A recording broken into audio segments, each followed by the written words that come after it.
1979, Michel de Certeau donc, vient donner toutes ses connaissances, il a pris beaucoup de choses. Et il démarre sur une chose très simple, il y a une foule de gens, d'individus, extrêmement importante, c'est quelque chose qui déferle, on ne sait pas comment traiter ça, et deuxième constatation, tout après, les philosophes et les experts ont échoué.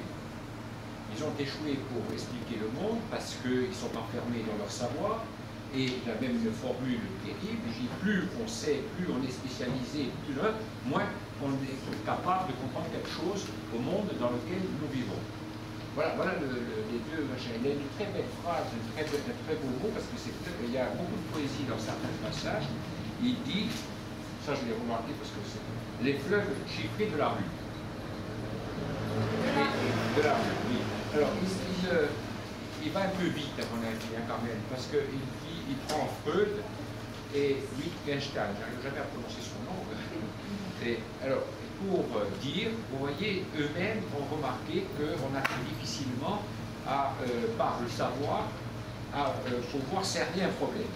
Il prend une lettre de Freud à sa sœur, je crois, où il dit, enfin, c'est à la fin de sa vie, il dit, enfin, j'ai pu m'occuper des problèmes, des choses élevées. Et je me suis occupé, je me suis intéressé avec le malaise de la civilisation, au bonheur, à toutes ces notions, alors que très loin de tout ce que j'ai pu faire pendant toute ma vie. Et Wittgenstein, alors, l'autre, vis-à-vis, il le met en vis-à-vis, et il dit, voilà, c'est quelqu'un qui,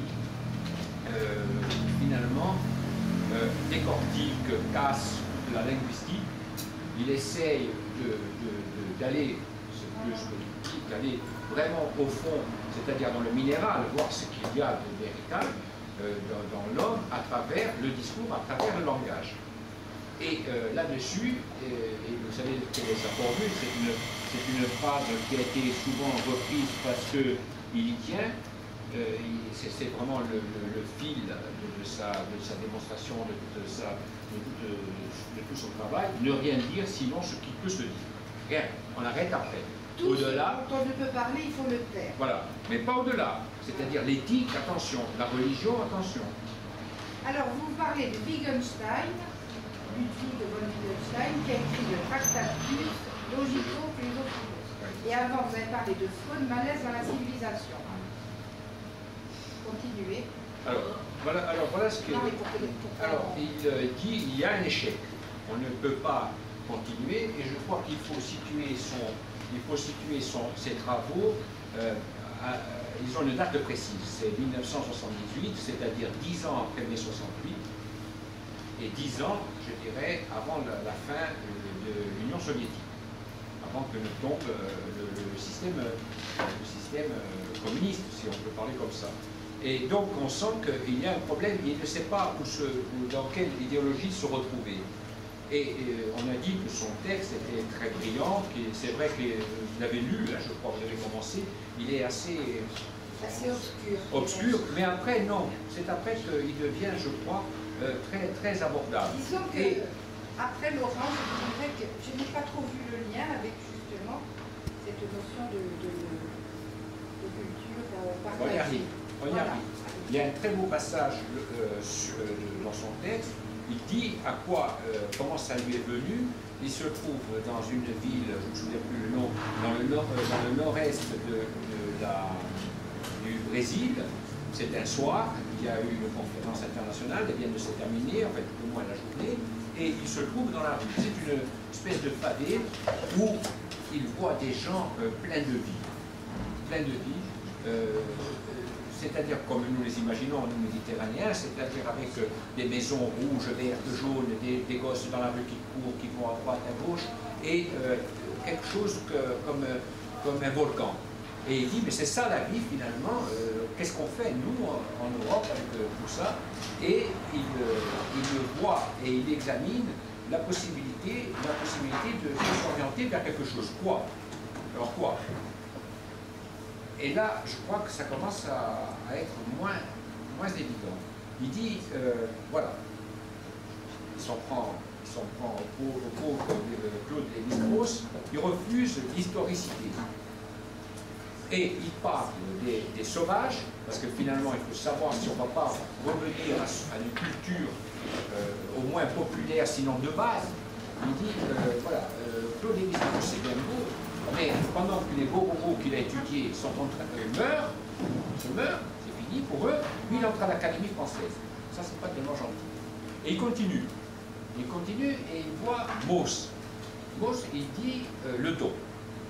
Et voilà ce qu'il faudrait, c'est qu'on retrouve dans nos maisons, dans nos quartiers, un peu partout, la possibilité de s'adresser les uns aux autres, d'arrêter ce cloisonnement, ce saucissonnage, cet éviettement de la vie, parce qu'on ne peut plus continuer comme ça, on n'a plus de but social, de but pour nous. Et donc il dit, il faut en revenir au don.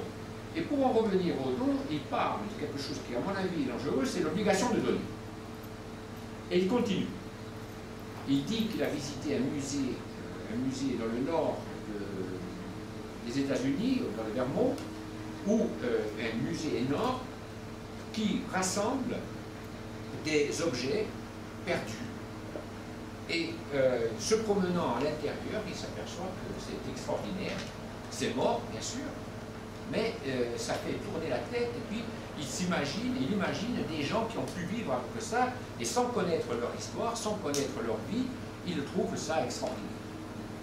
Et il en arrive, enfin, à je dirais, préconiser l'art de la perruque. Il dit, il faut perruquer. Alors, qu'est-ce que c'est? Perruquer, pour lui, c'est la chose suivante, c'est un homme dans une usine, dans notre société actuelle, a, dans la journée, à un moment donné, la liberté. Un moment libre où il peut faire ce qu'il veut, s'emparer même d'une machine et faire quelque chose pour lui avec cette machine. Alors, sans voler, sans avoir l'idée d'en faire un commerce, sans la volonté de trafiquer, de trouver quelque chose, il adopte il opte pour cette attitude qui est, je ne sais pas pourquoi perruque, mais il dit c'est l'art de perruquer et c'est ça qu'il faut lancer. Alors là c'est quand même, je crois que c'est très dangereux parce que c'est quand même abaisser l'homme. Je crois que lorsqu'on